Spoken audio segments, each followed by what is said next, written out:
What's up, y'all? Welcome back to Sky Talk Sports, and welcome back to another Aggie matchup. This week, we have got the Southwest Classic, Texas A&M taking on the fighting Arkansas Razorbacks in Jerry World, 11 a.m. kickoff. This should be a good one. It's a scary one if you're an Aggie fan right now and you're looking into stats and you're seeing how things are going. It's a tad bit scary. I'm not going to lie to anybody.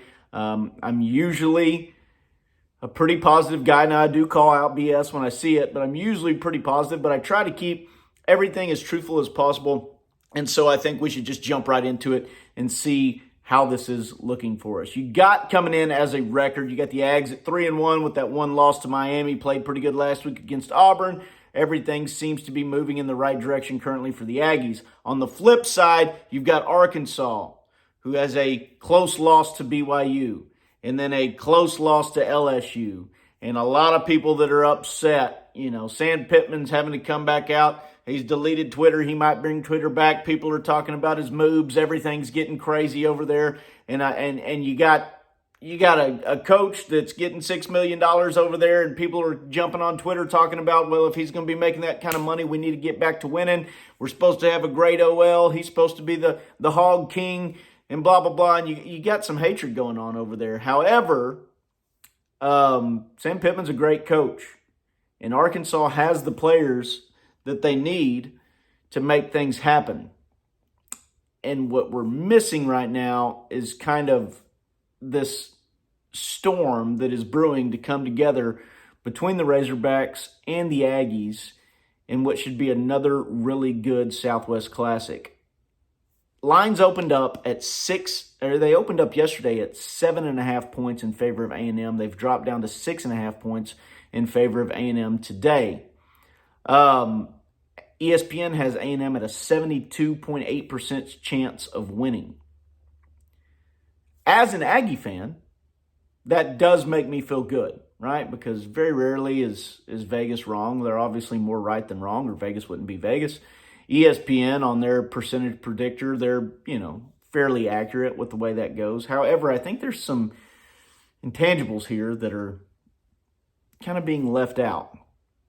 One, KJ Jefferson has always played up against the Aggies. He made one mistake last year that probably cost him the game, but he's always played up. Two, the Aggies have suffered a little bit in the secondary this year. Now, last week, they played great in the secondary against Auburn. Why? Because we finally got a pass rush, just like we talked about last week. If the Aggies could ever get a pass rush, which it was a perfect storm, you had their right tackle, like I called all week, lined up in the backfield, gave so much separation. We were going to be able to attack off that edge if they got to double down and help out. We've got a spy right there who was our spy, Edrin Cooper. We had sacks galore, 7+ this week, and I had predicted 3. However, that's a different story. That's what helped us be able to, play good in the secondary, especially when they're trying to do longer down the field stuff. KJ Jefferson, he does a lot of the quick stuff. He can also, he can throw it a mile down the field, but he is by far a superior quarterback than Peyton Thorne, in which we faced last week at Auburn. He's also much bigger, and you're not going to be able to bring him down near as easily. Now, the scary part about our secondary with them is that other than, maybe one guy, Auburn didn't have somebody in their receiving core that we were just looking at going, wow, that guy's making play after play after play. However, Arkansas, they've got 2 that scare me a little bit. Armstrong, dude's like 6'7", can run like the wind, tough to bring down, and can get up to get the ball. He also is involved in a lot of their fast screens. And they'll sling it out there to him quick. And he, like I said, he's tough to bring down, and he's really good at making the first man miss. What do we have problems with in the A&M secondary a lot of times? Tackling. It's a scary situation. If that guy breaks one tackle, it's going to be tough to catch him. The second guy that scares me is the Haas kid. I believe he's a true freshman this year maybe. And he wasn't even on the radar. He's kind of a slot tight end kind of guy. He is slippery, he's sneaky, he gets lost in transition, and he pops out in places that he just appears to be wide open at. He's got 3 touchdowns this year. He's averaging 16 yards of reception. He's a very good player that sneaks his way through. And if we get caught on our heels, if we're not paying attention, if everything is not the way it's supposed to be, we don't knock him off course right off the front, then he is going to give us problems. And those are easy little cheap scores that Arkansas can get that makes it tough for us to come back from. However, we have seen with Durkin something that people didn't like a whole bunch, where he's been moving our ends out to redirect routes, rerouting guys, as Jimbo talked in a press release last week. That could play pretty good for us on this, right? Haws is not a huge guy. He's not your big typical tight end. He looks more of a slot guy. If we can really jam him up, knock him off his route, that does give us extra time to be able to get to KJ Jefferson. And if we're able to do that, then that obviously takes Haws out of the equation. We're going to have pressure again this week, okay? Arkansas, I posted a picture yesterday, you can go look, where I was making fun of where it appeared that Arkansas had 10 men in the backfield before they snapped the ball. They have the same alignment kind of as Auburn did, except for it's more than just their right tackle that does it. Arkansas puts in a tight end every now and then, and I swear to you, he appears to be as a wingback, but there's no way he possibly is a wingback, because if you counted it up, they'd have 5 in the backfield. So somehow the officials are allowing them to get away with this, which it just pisses me off to no end, because in this RPO world where we're so enthralled with giving the offense as many opportunities as possible, that really kicks your defenders right in the nuts when you're trying to figure out how these guys are aligning, and they're getting all this position to be able to do this pulling and kicking and running and making it look like this type of player. They're pulling this to make it look like the GT going this way or whatever it is, or a counter, and at the end of the day, they're just trying to throw a pass. It's a hindrance to the defense. I think all the crap that we give to defenses, we ought to at least make the offense align correctly to follow the rules. However, what it does do is it gives separation between our defenders and their offensive blockers. And in space, I think we have the best people in college football on the Aggie defensive line in space to fight around and get off blocks. I think it would hurt us worse if we had people that were right there in our face and initially off the snap of the football were hands to jerseys. Giving guys space, especially when you have guys as quick as Shamar Turner and Shamar Stewart and Overton and Fidel Diggs, you give those guys space to where they can make you miss, your quarterback's in a world of hurt. It's the same thing we predicted last week, and that's what happened. We have a chance this week to make that happen again. Now, KJ Jefferson is a huge human being. So when they bring the wood, they got to bring the wood. You've got to get that guy down. If you don't, he's very vulnerable to fumbling.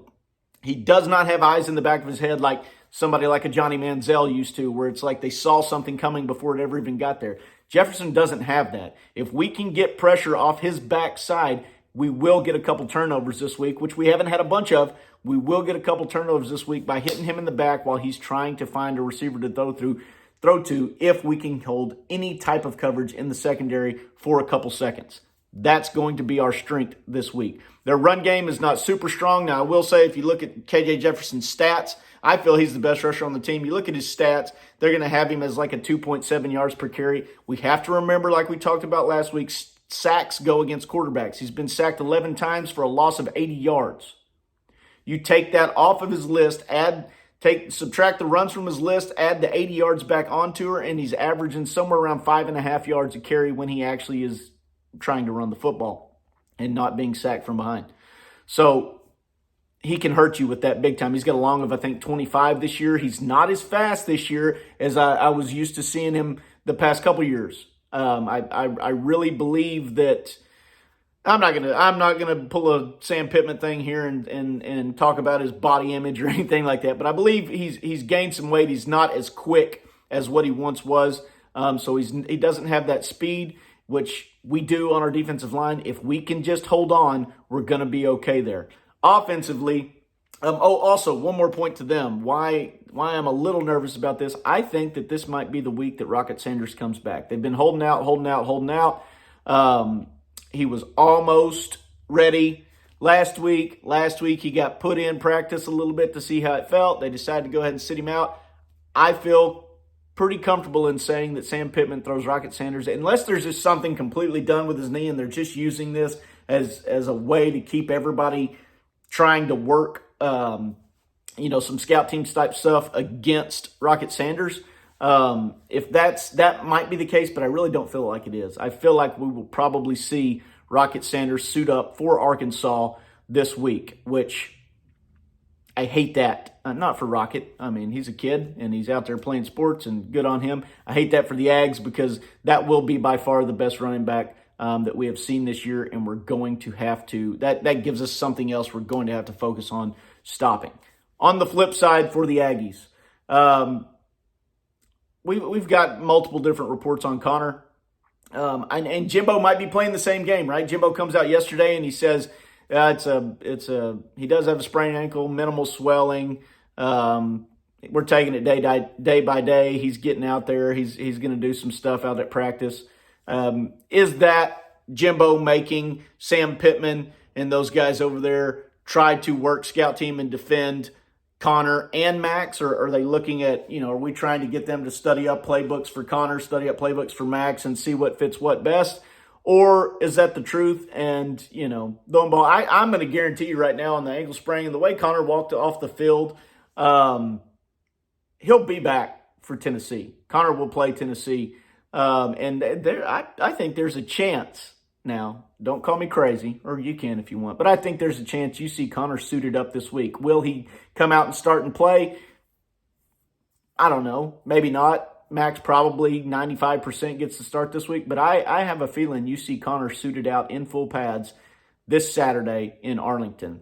So don't be surprised if you see that. With the amount of technology that we have around here, him not having to get carted off the field, walking off by himself, I would not be surprised a competitor like Connor Wigman does not tape that bad boy up and we see him suited up, at least on the sidelines, if not in the game here at Arkansas. Definitely will be back for Tennessee. Now, going into Max, if Max comes out and plays, Max worries me a little with his short game stuff. If he's rolling out on the run, Max is a great thrower. Setting up in the pocket, throwing short game, he's not as good as Connor with that. Where he is good is the deep ball, and I do believe that Arkansas's secondary deep is very susceptible. If we can get Evan downfield. Now, Evan's been worrying me lately. I've seen a few things with Evan. If you watch, when he gets hit hard, he always gets up shaking his head real bad. I'm worried that Evan might be concussion prone.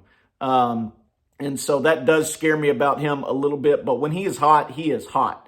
And so he is a deep threat for us. Noah potentially back this week, another deep threat for us. I tell you what else too, Ja'Day Walker, very good deep threat. Now, he doesn't have the afterburners, but he can get the 20, 30 yards down the field. He goes up, he high points the ball. That's a big plus for us there. The Max to Jake combo, I think we can use a lot of tight end stuff this week, and I think it's going to work real well. And then also our backs out. Ruben Owens has showed phenomenal skill in catching a ball and turning it upfield. I would love to see that this week, of getting him out, not just throwing a little screen, but wheel routing him or flat routing him, getting him out there where he's catching it at 5 yards and being able to make a move and go up that way. Anias should have a big game this week. The way they play and the defensive front that they're in, there should be a lot of mismatches on Anias with a linebacker type person this week. And if that happens, look for Anias Smith to have a breakout game, especially being pissed off and having that negative energy last year with the broken leg at the Arkansas game. I think Anias comes out, proves how much Anias Smith is worth. We don't get to hear a lot about it now. Last week he stepped up big this last week, okay? But there's so many different superstars in this Aggie offense right now that Anias is kind of, we know he's the man, but he's also kind of downgraded in hype. And I think this week you see why Anias will be one of the greatest slot receivers, utility players that Texas A&M has ever had. And I think he's going to get some linebacker matchups when they have to put their good guys on a Evan Stewart, on a Noah Thomas, on a Ja'Day Walker. You're going to have Anias matched up with some backers, and you're going to see Anias have a big game. Now, how does the game turn out? Probably the same that it does every year, a nail biter, and we're wondering, are the Aggies able to pull this off? You got to remember, if Sam Pittman doesn't pull this off, they are bringing out the pitchforks and they are trying to run him out of town. It's a Beauty and the Beast type situation over here. However, They want him to pull it off. He needs to pull this off. KJ and the boys need a big win to get them back in. On the flip side, Jimbo's on the hot seat. Now, it cooled off a little bit for him last week when he got him an SEC win, but there's still the chatter out there. He still has an opportunity right now to be playing for the SEC West Championship. To win the SEC West and play for the SEC Championship. Right now, Bama is vulnerable. All right? Ole Miss, vulnerable. Mississippi State, obviously vulnerable. But LSU, vulnerable. If you can come out and you can just shellac Arkansas, that puts some fear into LSU. We've already seen Ole Miss. We've already seen Bama.